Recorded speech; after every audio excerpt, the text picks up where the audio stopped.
Welcome sa part 5 ng set 3 ng ating review. We are now doing number 21. What is the median of the first 100 non-negative integers? So, to get the median, kailangan lang natin, right, divide it by 2, n divided by 2, right? If yung ating n is an even number, ang ginagawa natin is hinahanap natin yung dalawang middle term and then we get the average.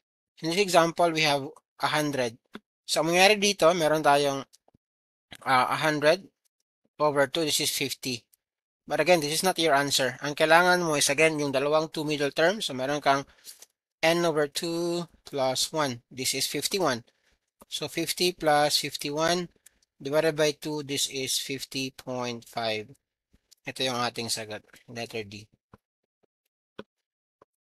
Number 22, how many different ways can 5 students be seated in a round table? So, this is a circular permutation. So, example, meron kang round table dyan. There are 5 students. So, A, B, C, D, E, A, B, C, D, and then C, E. So, again, pag meron kang circular permutation or round table, always n minus 1. Alright? Meron ka dapat point of reference. So, you need to select a student na siya yung reference point mo. Dapat siya yung naka-fix position. So, dapat n minus 1 lang yan. So, ano ba yung 4 permutation? So, 4 times 3 times 2 times 1. This is 12, 24. Letter C, number 22. Number 23. If the ratio of milk cartons to juice boxes is 13 is to X, and there are 39 milk cartons and 18 boxes, what is the value of X? So again, this is a proportion. So meron kang 13 is to X equals 39 is to 18. Now to solve this one, what you can do is cross multiply, no? You can actually rewrite this one as 13 over X equals 39 over 18. And then what you do is you multiply 13 times 18, which is equal to 39x. And then you solve for x by dividing everything by 39. Ayun yung gagawin mo, no? 39. This is, cancel yung 13. This is 3. So, meron kang 18 divided by 3. So, yung x mo is actually 6. That's one way to do it.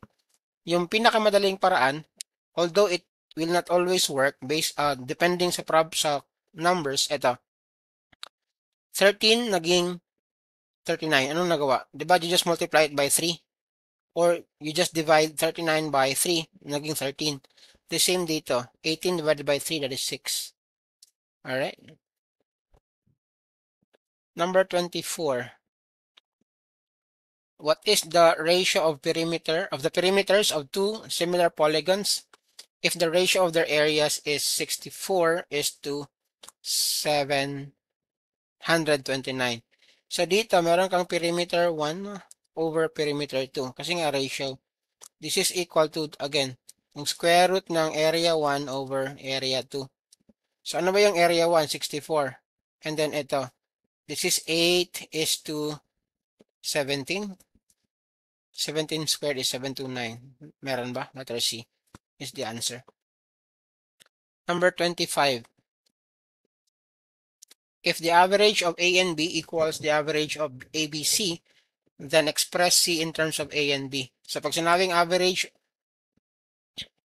ano lang yan, no? We just divide it by how many terms yung ating ina-add. Example ito, A and B. So A plus B, yung average na will be over 2 kasi nga dalawa lang. Ang sabi, this is just equal to the average of A plus B plus C. Ilan sila lahat? Tatlo. Plus C. So over 3 ka.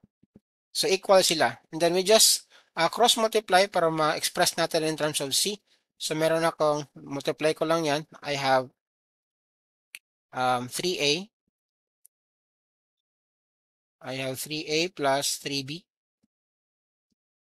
And then this is equal to 2a plus 2b plus 2c.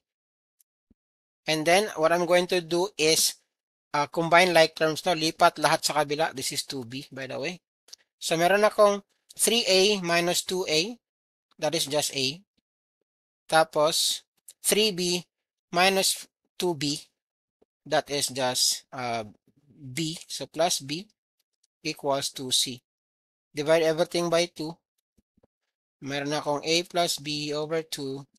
This is my c. Do we have that?